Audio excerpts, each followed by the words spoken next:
राजेश बाबू कि साले साले अपना पिताजी के याद करता नहीं केहू ऐसे याद करे बा केहू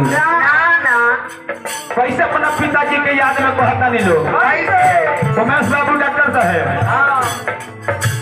जहिया से छोड़ा बाबू बेटवा के साथ हवा हो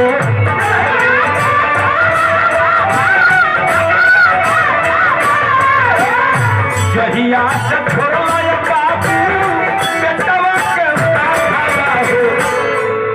अरे रोवतार तोहारे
स्वर्गीय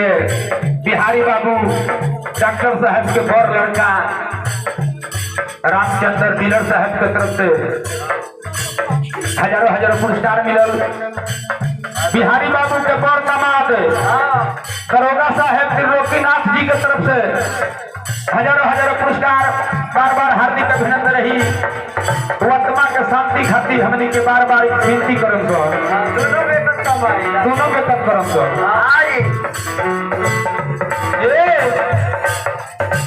नेहिया के तोरी तोरी चल गई